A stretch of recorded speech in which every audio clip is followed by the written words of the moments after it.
This is the Onion News Network, a 24-hour non-stop news assault. Here are some stories we're tracking on our news radar right now. In Beijing, over 20,000 people have been executed for their role in an earthquake. Oscar winner George Clooney has written a new book that identifies 18 signs your wife is cheating on you with George Clooney. And world leaders have gathered for the annual Handshaking Summit. I'm Brooke Alvarez. Relax your muscles. You're entering the Fact Zone.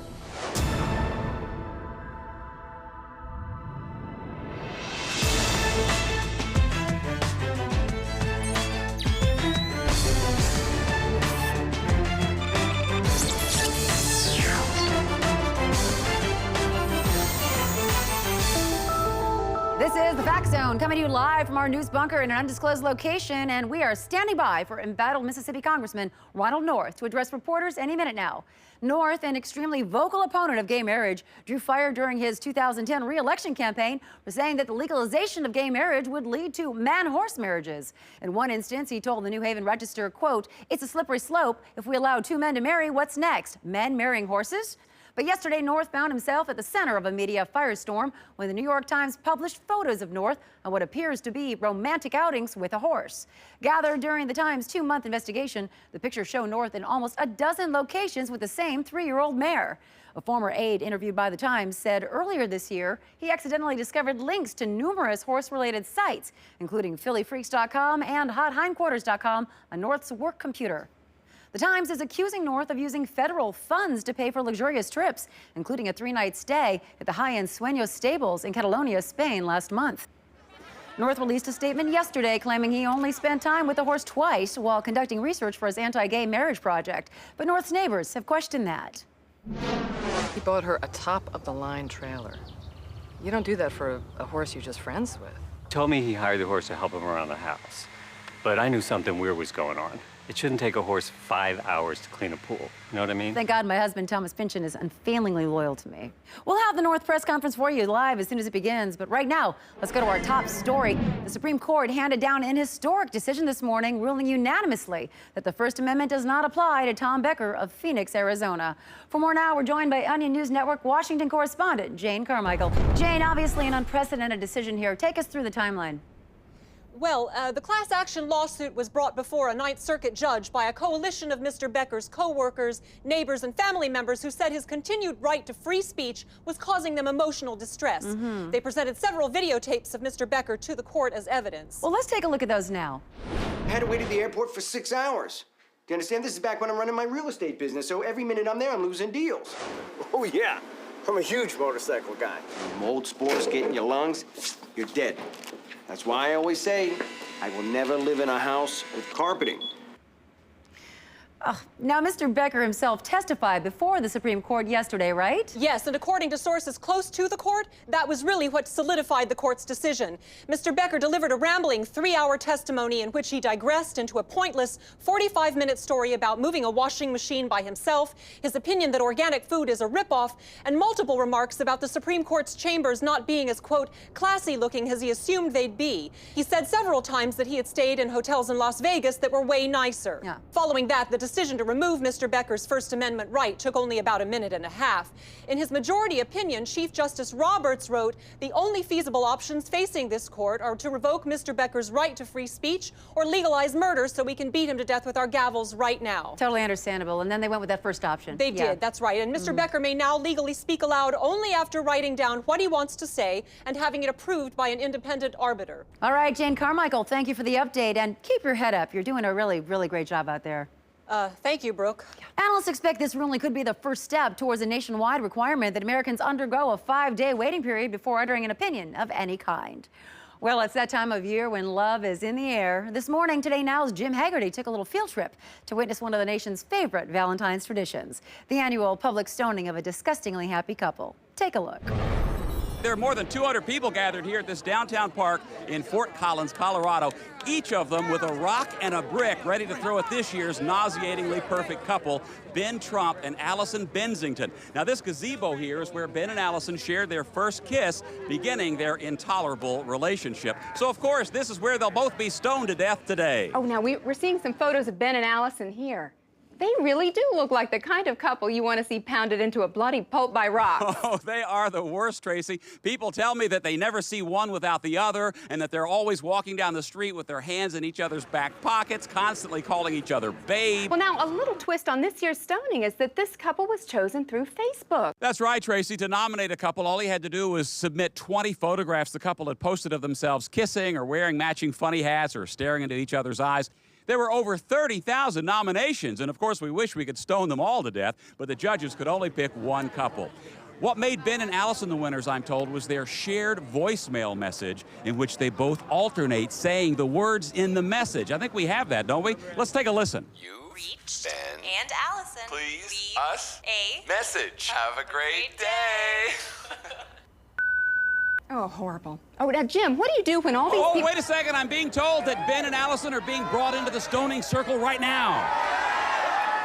Oh, the energy in the air here is just electric, Tracy. Oh, and here comes the lucky girl who gets to throw the first stone, Janie Kepner. Now, Janie was recently dumped by her boyfriend in a text message, and this was on the same day her best friend got married, right? Right. So she is the perfect choice, and I believe she's winding up. It's on! Woo! Stone 'em! Yeah, very cathartic. Excuse me for a minute, Tracy. I'm gonna get in there myself. Go get him, Jim. Make sure to check back in with us on February 14th when the Onion News Network will broadcast the traditional Valentine's Day burning of the happy couple's corpses live. Okay, if you're feeling lightheaded, take a breather. The Fact Zone will be back in a minute. Keep your hands where I can see them and get inside the Fact Zone. And now an update on the ongoing situation in Bentonville, West Virginia. A group of miners, apparently the entire employee roster of the Kennybrook coal mine, are still trapped in dangerous, backbreaking mining jobs. Just under an hour ago, all 421 miners employed at Kennybrook were denied a pay raise. Now friends and family of those trapped in the jobs have already gathered around the mouth of the mine, hoping and praying that these miners somehow make it out before losing the best years of their lives to horrible, thankless work. Just hoping and praying and wishing that something else comes up, maybe a job at a gas station.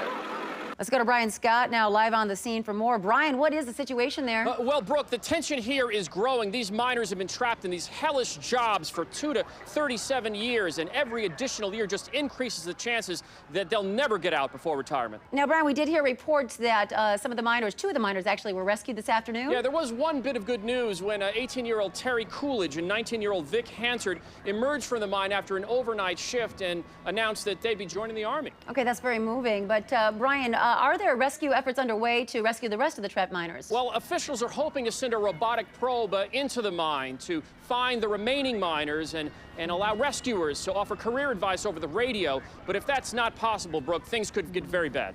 Has the Kennybrook Corporation issued any kind of apology so far to these families? Yes, the company has apologized to all the victims for robbing them of what could have been healthy, productive careers above ground. And they say they'll continue to apologize periodically for as many decades as the miners remain trapped. All right, thank you so much. Keep us updated, please. Thanks, Brooke. Now let's go to Tucker Hope for the Daily Briefing. Okay, so let's start in Iran, where after a train derailment near the town of Fasa injured 30 passengers this morning, the United States immediately pledged to send 45,000 soldiers to help with relief efforts. That our plan is to strike quickly and help them out before they know what hit them. We've already deployed 6 platoons to carry bandages, 500 tanks to bring water, and 350 stealth bombers are currently over Tehran in case anyone needs them. The White House announced that the U.S. is fully committed to making sure everyone who is injured makes a full recovery, even if it means leaving our troops there for 5 to 10 years. Next up on the wall this morning, the White House made the announcement that the nation's repairman, Ron, will be coming by to fix the nation's infrastructure sometime between noon and 8 p.m. tomorrow. He'll likely be fixing roads, reinforcing bridges in the Midwest and mountain regions, and rewiring the national power grid, during which time he says he'll try his best to stay out of the nation's hair. The nation doesn't have to do anything. We're just telling you so you aren't surprised if you see someone poking around the country. Okay? Ron estimates the day's work will cost the country no more than $140 billion, assuming he doesn't have to order away for any parts. And some big news for gadget junkies. Tomorrow, Apple will be releasing yet another must-have new product, the iHand. The state-of-the-art prosthesis, which attaches to the stump of your wrist, can play music, receive email, and even interface with other Apple products. Mac fans are already chopping off their hands in anticipation of tomorrow's release. So the Apple iHand comes out tomorrow, and I can't wait. I pre-ordered it 2 months ago and sawed my hand off this afternoon, and I'm going to the Apple store tomorrow morning to pick it up. I'm gonna get the thumbs up app. Thanks, Tucker. What do you think? Gonna get one of those iHands? I don't think I'd be able to work the touchscreen, and that's my top priority. Yeah, of course. All right, we go live now to Congressman Ronald North, who has just started addressing reporters about his alleged relationship with a horse. Their trust. I will be undergoing intensive counseling, and with the support of God and my bipedal human wife, I will overcome this problem.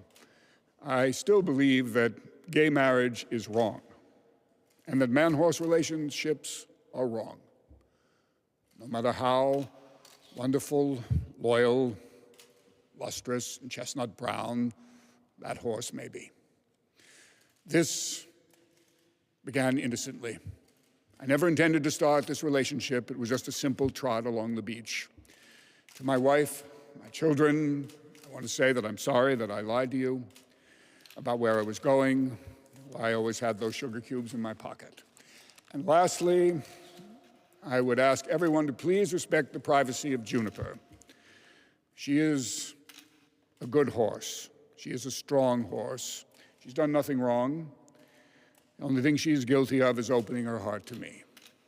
The press has, of course, been speculating that the horse in question was this Juniper, a Palomino from Jackson, Mississippi. When asked by reporters whether she was in love with the congressman, she gave 2 clumps for yes.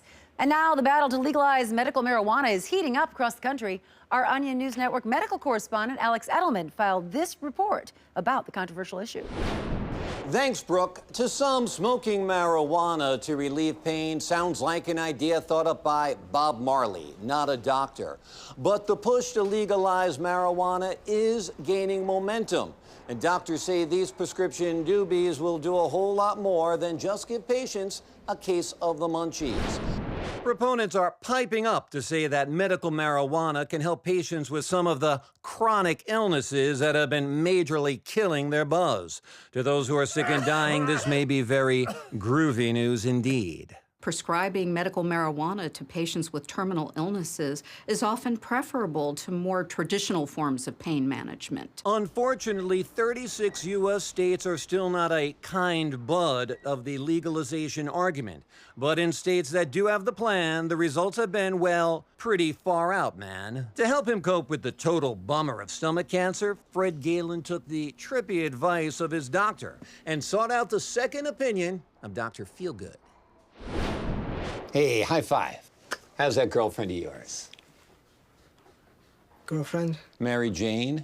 Helping you take the edge off of cancer? Yes, actually, marijuana is making my final months much more comfortable. Oh, yeah, I bet. What a long, strange trip it's been, huh? What do you mean, cancer? Cancer. Yeah, it has. Even though I'm dying, the states still say they might prosecute me. And, it's crazy. It's not fair. It's reefer sadness. Patients nationwide are bluntly asking state legislatures to finally mellow out and let them score some primo prescription pot so that they and their doctors can work jointly to stop the suffering that's making a hash of their lives. So it's clearly an issue that means a lot to these patients. It is, Brooke. So states shouldn't toke their time with this policy. We'd be upset if patients had to wait a long time. Thank you, Alex. It's interesting to learn that marijuana can help patients by getting them high. You wouldn't think that a drug could act as a medicine for cancer. All right, we're going to take a short break, but first, let's take a look at some of your Twitter responses to the announcement by authorities investigating the wreckage of a 747 which exploded over Portland, Oregon, that the pilot of the craft may have been too charred to fly. Girl with the Tail says, quote, over 90% of the pilot's body was burnt beyond recognition. That's well over the legal limit. And Jason Shire agrees He tweets, "It's unbelievable that he'd be allowed in the cockpit. The man didn't even have arms." Always so insightful to hear from our viewers out there in the Twitter sphere. Stick around. We'll be right back. You are back in the Fact Zone. Don't forget, tomorrow night, Andrea Bennett will be reporting to us live from Jamaica, where that non-Kahlua mudslide has killed over 200 people. Now, as regular Fact Zone viewers know, we sometimes like to shift our focus from the stories that matter to what's happening out there in cities and towns all across America. Today's Eye on the Nation comes to us from Onion News Network local affiliate WONN5 in Pennington, Illinois. Well, the day the entire town of Pennington has been waiting for is finally here. That's right. Carl, who went to live with his sister in Indiana following that check forging incident, has returned. And citizens are now anxiously awaiting the major brawl expected between him and Jerry. According to sources close to Carl, when Carl heard that Jerry had been hooking up with Megan, he went ballistic. Locals are already gathering at Tuffy's Tavern, where Carl is expected to come looking for Jerry at 8 p.m. when Jerry's shift at Kranowitz Heating and Cooling is over. It may affect the Salvation Army crew. At a press conference this afternoon, Mayor Sue Hallinan said a police detail would be on hand to divert traffic from Ryerson Street between 8 p.m. and 2 a.m. Today, we welcome everyone in Pennington to enjoy the fight in a responsible and respectful manner. And let me just say, go Carl! Downtown businesses have been selling fight-related souvenirs all this week, and several vendors are already setting up shop outside Tuffy's to cater to the crowd. Well, you know, last year when Carl broke Steve's nose for selling that car with the cracked engine block, I ran out of hot dogs in like an hour. So, and that was way before Tammy came out and got all nutso on Steve and was like, "You're not a man, you're a child, and Frank's more of a man than you, and he can't even walk." And we're getting word that the Pennington Blueberry Queen is also planning to attend the fight. But as we all know, the Blueberry Queen is Megan, so it might do more harm than good. Should be a lot of fun, Diane. Yeah, sounds like it. I think it's so great the small towns are still allowed to exist. Okay, now, as Tucker would be more than happy to remind you, Black History Month is here, and to honor the occasion, let's take a look at a pivotal day in the civil rights movement in This Day in History. Tucker? It was on this day in 1964 that the House passed the historic Civil Rights Act, mandating that racism be made less obvious. President Lyndon B. Johnson signed the bill into law just 5 months later. From this day forward, blacks shall still be treated unfairly, but it will be in more subtle, institutionalized ways. The bill was cause for momentous change, and across the nation, millions celebrated. The day is finally here. People can no longer blatantly deny us jobs because of the color of our skin. They have to actually pretend like they considered hiring us. Free at last, free at last. Thank God we're free at last. Except for a vast network of highly complicated systems that work in hard to define ways, but undeniably put us at a disadvantage. It was the culmination of the fight of Dr. Martin Luther King Jr., who, in his famous speech on the steps of the Lincoln Memorial, said, "I have a dream that things will more or less stay the same for the foreseeable future, but at least we can sort of pretend like things are getting better. Bigots won't feel as comfortable yelling racial slurs at us in public anymore, because yeesh, no one likes hearing those." Brooke. Yeah, it's stories like these that make me wonder what African Americans are complaining about these days. Thanks so much for reporting it, Tucker. Any chance I get to talk about Black History Month is an honor. When I was a kid for Halloween, I dressed up as Harriet Tubman 5 years in a row. Right, you've mentioned that. And we have another breaking news blast on the Ronald North scandal coming to us. A video has surfaced on TMZ.com, a video which appears to have been taken by the Mississippi congressman himself. Now, I have to warn you that some viewers may find this disturbing. Let's take a look.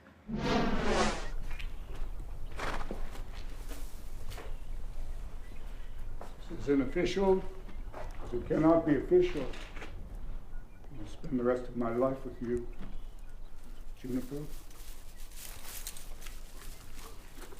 I will trust you and respect you. I will laugh with you and I will cry with you. I will love you faithfully in good times and bad. The moment I saw you at that campground, I knew I couldn't keep my bridle off of you.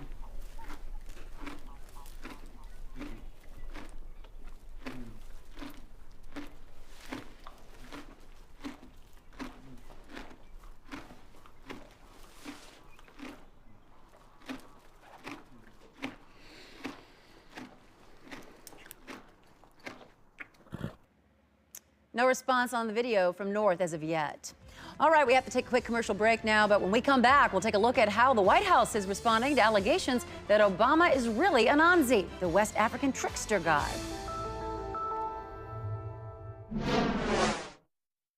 Tonight on the Onion News Network, could your teen be mexting? Texting with Mexicans. It's the disturbing trend I text Antonio, but I think he's Puerto Rican. that parents need to know about. I'm gonna be Spanish. Tonight, Andrea Bennett investigates the shocking world of mexting to find out how many American children are sending messages south of the border, or engaging in underage instant mextaging online, or even sending mexy photos to a Spanish-speaking stranger. Get the facts tonight at 10 p.m., right after The Big Desk with Dan Fernhoff, only on the Onion News Network. Welcome back to the Fact Zone, an ammunition depot where the soldiers of truth are armed with the deadliest fact. We now go back to a story we've been following in Los Angeles. Onion News Network entertainment reporter Madison Daly is live with us now, but I don't think we'll be needing her. Some good news at last for little Suri Cruz, who's been harassed by a steady stream of time-traveling soldiers all month long. Her Hollywood neighbors are pitching in to make sure the famous 5-year-old stays safe and sound. It's all been organized by her ever-protective father, Tom, who has constructed a 200-foot-tall black vibrating obelisk that apparently relays instructions about what everyone should do to keep little Suri out of harm's way. Within just a few days, the Protect Suri program has already attracted thousands of willing volunteers. We talked to one of the helpful neighbors today. Long live the almighty Suri. None shall deter her. Those who try shall perish. My life for hers, my life for hers. So great to see a community coming together like that. And in a fun related story, archaeologists in Egypt have reportedly discovered an ancient statue that appears to be some sort of tribute to Suri. Very sweet. Best of luck to that little girl in the future. Okay, now, you may remember last week when I very briefly mentioned a so-called serial killer who's trying to get coverage on the show with his amateurish antics. Well, we got word earlier that someone strangled 14 homeless men to death and arranged them in the shape of the Fact Zone logo last night. All I have to say is, nice try, buddy. Name dropping won't get you anywhere. Right now, it's time to head over to the Crestbeckler's stance. Jode, I understand you're officially supporting a candidate for president now. I am indeed, ma'am.